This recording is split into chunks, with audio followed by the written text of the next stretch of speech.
paper. This is going to be an overview on furlough. So it's an overview. I'm not going to go into great depth, but I'm going to give you guys enough information for you to understand quite simply what furlough is, what your employment rights are, if your employment rights are affected, and the implications of furlough and your employment rights as well. So I have been approached by a couple of people for some consultation about furlough. So that's why I haven't really been on social media yesterday, and today I had another meeting about something else, so I couldn't really be on social media so much. One of them was an actual business, it's a small business, and he was like, Toya, I need some consultation. I need to furlough some of my staff. How do I do it? How do I do it legally and contractually from an employment perspective as an employer? What is the best way to go about it? So I had to give that advice today. So that kind of prepped me and put me in good stead for this Instagram live, because for me it was more about what are the most important things that people continuously ask me from a consultation perspective, the questions that I'm being asked by employers, which is a nice perspective for you guys who are employees.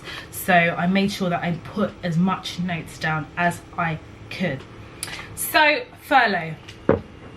So recently, as a response to what's happening in terms of the coronavirus and the pandemic, the government had to get together and have a conversation. And the conversation they had to have was, this is going to directly affect businesses and in turn affect employees. So what are we going to do as a government to support businesses and employees? So they came up with the job retention scheme, and the job retention scheme is in the name. It's a scheme that helps businesses to retain their staff. Now, a lot of you would have heard or maybe even have been affected by the immediate knee-jerk reaction of businesses as a response to the pandemic, and they were just making people redundant. And that is probably the worst thing that could happen to the economy, is just to make people redundant, make people unemployed. Some organisations weren't sticking to the rules of redundancy. I did an Instagram live about redundancies, and some people just didn't understand what their rights were. But it was a knee-jerk reaction, in the same way that if you knew that your bank was going through a financial problem, you would withdraw all your money out of the bank, or at least that's what I did with Metro Bank. I withdrew all my money, opened a NatWest account and put my money in there. And that's exactly what happened here in terms of redundancies as a response to the pandemic. So the government came up with the job retention scheme, and as part of that retention scheme, they developed a scheme underneath that to do with furloughing. So when somebody has been furloughed, effectively what they're saying to you is stand down. So stand down, down tools. And it doesn't mean you don't have a job. What they're saying is, we are going to retain your job, but for the period of this particular crisis, i.e. the corona pandemic, we don't need you to work for 3 weeks. So what most of you are finding is that you're furloughed for 3 weeks, and that's because you can only furlough people on 3-week intervals. You can't furlough people for like 6 months because the government pay businesses the furlough money, if you like, every 3 weeks. So what you will tend to find, if you've been furloughed for 3 weeks, and then the government under the job retention scheme is for 3 months, and that's where effectively they've put 3 months worth of money in a pot, but you are only furloughed every 3 weeks. And I think part of that is just to understand how the pandemic is affecting the commercial space, and for them to make more informed decisions about their business and the way forward as a response to the pandemic. Does that make sense? So as part of furloughing, they have basically said to companies, and I say they as in the government have said to companies, we will pay 80% of your employees' salaries up to a maximum of $2,500 per month. So if you know in a month you earn $3,000, yeah, if you are being furloughed, you will only be paid $2,500 as a maximum. So that 20% shortfall it's up to your organization whether they'll meet the 20% or they'll say, actually, no. In more cases than not, most employers are like, actually, you know, if you're furloughed, it will be for 80% up to a maximum of 2,500, and we're not in a position to pay you the extra 20%, and that's fine. The reality is there are some people who are gravely affected by this, and it's more people who are on like 0 contract hours and things like that, but I'm going to get onto that topic a little later on. It is up to the discretion of an employer to furlough. You can't go to your employer and say, hey, you know this pandemic, furlough me. It doesn't work like that. Most organisations are taking the step 2 furlough because the money is being paid by the government, so it works for them. But ideally, organisations want to keep operating, because while you are furloughed, the whole idea of you being furloughed is that you are not working. You can't be furloughed and working. Okay, so organisations are having to weigh up whether it is in their commercial interest to furlough their staff, because it's important that you have a balanced view from an employer's perspective. Because I've been, you know, usually I'm advising employees, and it was a nice little shift to be speaking to employers about furloughing, and that those are the people that have come to me for some consultation about furloughing and doing it in a safe way, which is actually quite reassuring. So if you started your employment on or after the 1st of March, you are not eligible for that government scheme. Okay, so if you started working in your new employment on the 2nd of March, you are not eligible to be furloughed. Okay, some organisations, and I have had examples of it, will furlough you anyway. And when I say furlough you, they'll just pay out of their own money. But as part of the actual scheme, in terms of who is eligible for the scheme, you have to have started, you can't have started on or after. Does that make sense? So those people who started on or after the 1st of March are not eligible for the government scheme. But you are eligible for, like, they don't call it job seekers allowance. I think it's called employee allowance. I can't remember what it's called, but you know what I'm saying. So there's currently no provisions for those people, but they are able to access government funds. So like job seekers allowance, universal credit, you're allowed to make those applications, because there are people that fall short outside of that 1st of March, so they need to obviously be able to get money to live. Now, I have done a little bit more research, and I will say that they are those people who have applied for universal credit and stuff like that, it takes a while to process. So you can also apply for an advance payment if you can demonstrate that you are experiencing extreme hardship as a result of the coronavirus. They will give you like an advance money and probably offset it against what you are applying for in terms of job seekers allowance. So if your job seekers allowance, I don't know, if it's £200 a week and your hardship fund is 100, they'll just offset it and then give you the balance, which is £100. Does that make sense so far? Are you following me? Am I going too fast? Am I being confused and overcomplicating it? Speak now or forever hold your peace.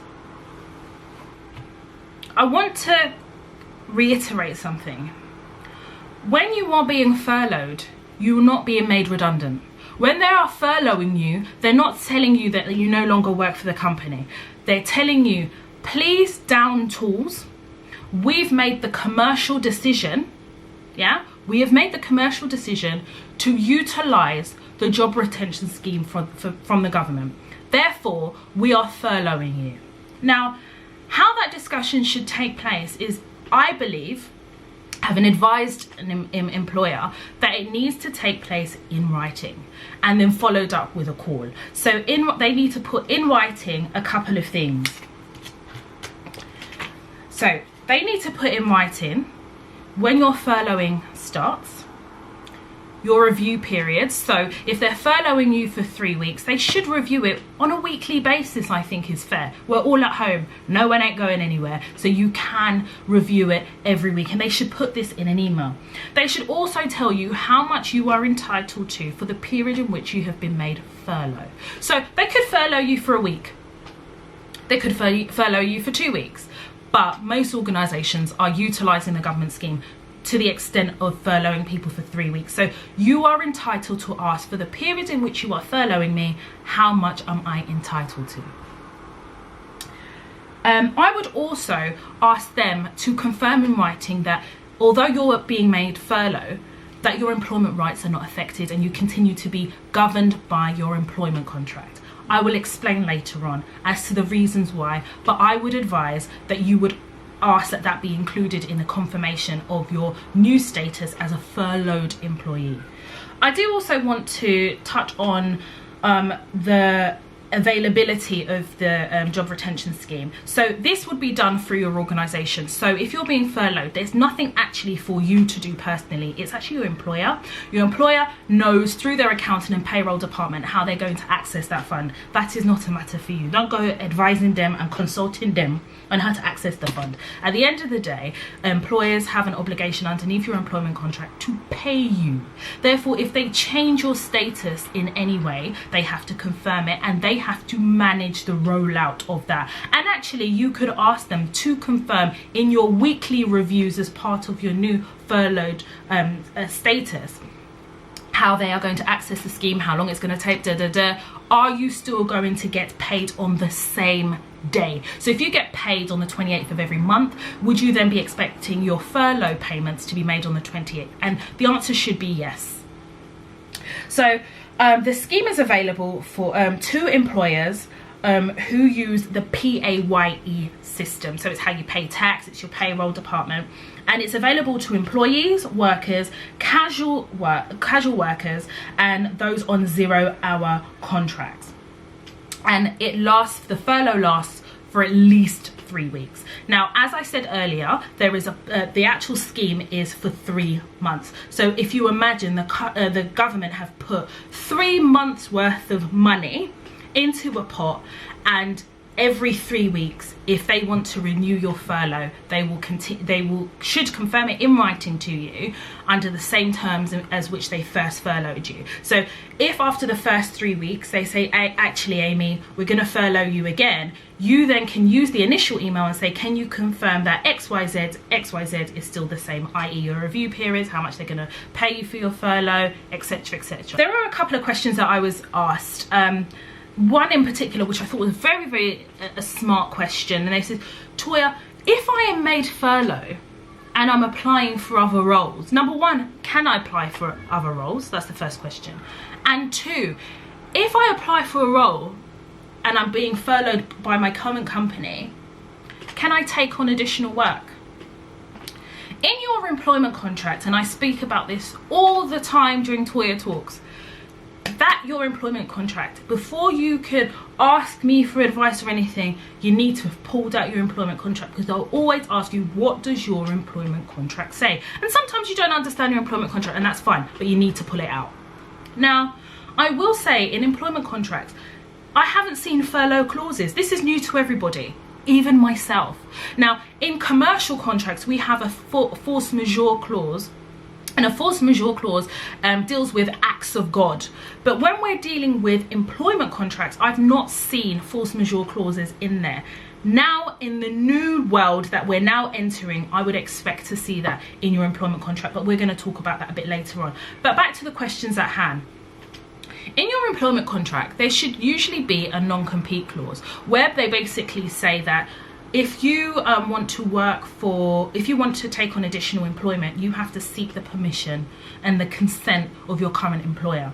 And it works for this particular situation, because remember how I started this? Just because you're being furloughed doesn't mean that you're no longer employed. You are still employed by that company. They just asked you to down tools. Therefore, if you are looking for a new job, you're well entitled to look for a new job, as you would do under normal circumstances, but taking up additional employment will require you to seek the permission of your employer. 9 times out of 10, especially in this situation, they will say no. But there are some employers that will say you can, but you must terminate your current employment with me. And that's partly because they don't want to be paying you furlough and then you're going and you're being working for someone else. Do you understand? And also, I think from a professional courtesy perspective, I think it's always important to be as transparent as possible. I understand that everybody is in a financial bind at the moment and wanted to maximize their income. but you are contractually bound by your employment contract. Therefore, if you're taking on additional employment, it's important to see what your employment contract allows you to do. 9 times out of 10 there is a non-compete, but it's in your contract that basically deals with additional employment and what you need to do if you wish to take on additional employment. I want to talk a little bit about your employment rights. So even though you are being furloughed, your employment rights still exist. They're still active because you are still an employee. Now, if after you've been furloughed maybe for 3 weeks and they decide then, actually, you know what, we're going to make you redundant, they still are bound by redundancy rules, which are usually in your contract or referred to in your contract. But if you want to know a bit more about redundancy, I will also upload the Instagram live I did recently about redundancies. But they are there are rules that they have to follow in relation to consultation, payments and things like that. But it is in the realm of possibility that you could go through a furlough. Your furlough gets to the end. So I would say in the initial confirmation that you are being furloughed, they need to say when it starts, your furlough starts, and when your furlough ends. And the reason for that is if you are then going to be made redundant, you are able to see when am I being made redundant from, and it also should steer the conversation as to the reasons why you're being made redundant and things like that.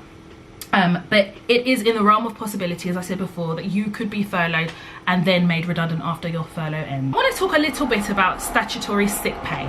So the government have amended the rules in relation to statutory sick pay. What do I mean by that? So in normal circumstances, if you are off sick, you are not required to provide a doctor's note until 5 days. So on the 5th day, they want a doctor's note. And most doctors that you approach, they're well aware of it. They may charge you for it. But because of this pandemic and the coronavirus, your sick day, you do not, number one, require a sick note if the reason why you're ill is because you're, for instance, self-isolating. And the statutory sick pay starts from the first day of your sickness. So usually statutory sick pay would start on the last day, i.e. the 5th day when you've provided the note. But because of this pandemic and the results of self-isolating and everything, the government has said, actually, we're going to relax those rules. What we're going to do is say, number one, you don't need a sick note. But number two, if you are going to be entitled to statutory sick pay, it starts from the first day in which you've been self-isolating or called up and confirmed that you're not feeling too well. But you must be off for a minimum of 4 days to qualify for the statutory sick pay. So it's a minimum of 4 days to qualify, but you get it from the first day, whereas before you have to be sick for 5 days, get the doctor's note, and then your statutory sick pay would come in. I want to talk a little bit about holidays. Holiday pay. I read a fantastic article, and then obviously I did my research because, as I said before, I was approached by a company to do some consultation about furloughing, and they were asking me, Toya, what about the holiday pay? I said, well, you can't stiff your employees in relation to the holiday pay. Have you heard about the new legislation that the government have brought out about holiday? He's like, I know nothing about it. I said, God, well, you've come to the right place.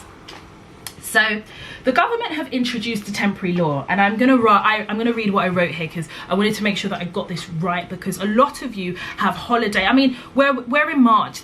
We're in April. This started in March, so a lot of you guys have either got some holiday left over from maybe last year that you're able to carry over, or you've just been given your new lease of holiday. What happens with that? Because you are in isolation, the government have said you need to stay in your houses. So you're working from home, you've been made redundant, or you're furloughed. So what happens? What is happening with that holiday pay? So basically the government say that you can carry over 4 weeks paid holiday over a 2-year period, which has been untaken because of the COVID-19 virus. Let me say that again. There is a temporary law that had been introduced by legislation by the government that allows you to carry over 4 weeks paid holiday over a period of 2 years that has been untaken as a result of COVID-19. Bank holidays and Good Friday. So this is a Good Friday, it's a bank holiday. Monday is a bank holiday. You are still entitled to that payment in the normal way. So just because you're self-isolating, just because you're working from home, whatever the situation is, it doesn't say that you then can't get bank holiday pay. You're still entitled to bank holiday pay. So if your organisation are still paying you because you're working from home, but because of this self-isolation they're like, oh, we're not paying you because it's bank holiday so you don't get paid, that is rubbish. You are still entitled to get paid. If you're being furloughed, you're still entitled to be paid for the bank holiday in the normal way in which you would do. So that is an overview on furlough. It is an overview. I know I haven't gone into the greatest of depth, but I think what you guys are really seeking is understanding what furloughing is, how it affects you. And I want to talk a little bit now about your employment contracts and how it affects, how this pandemic is going to affect employment contracts going forward. So in Toya Talks, I will be talking about this new world that we've now entered, because what this pandemic has done is highlighted a load of contractual things that I would expect people to now negotiate in their employment contracts. But the only way you're going to do that is if you know about it, right? So you guys know I've got Toya Talks Live that hopefully should be taking place on the 11th of July. The tickets are live on Eventbrite. I think I've got like 17 tickets left. And during the live, I am going to go through an employment contract. I was always going to do that, show you guys how to amend an employment contract, how to mark it up, like how to really start the negotiation of an employment contract. But as a result of COVID-19, there are certain clauses that have to be negotiated to reflect the fact that we are living in a world now whereby, you know, there could be another pandemic. This is a reality that we're living. So there's a couple of clauses that I would expect to see or be negotiated. Your mobility clause. What is your mobility clause? A mobility clause is effectively where you work, your mobility clause. So as it stands at the moment in your employment contracts, it basically says that they have the right to ask you to work in another office, giving you 5 days notice, for instance. I would expect those mobility clauses to now be amended to include working from home. Working from home is possible. This is what COVID-19 has shown us. And the organisations that have struggled with the transition of working from home are those that don't necessarily know how to be forward thinking with how people work in their employment. Being at work doesn't mean you're working. It just means that you got on the train to go to an office so that people can see you working. So when I have been talking to employers about, or organisations about contracting, one of the things I say to them is, what is your policy and flexibility on working from home? Being mobile has to be something that you negotiate in your contracts.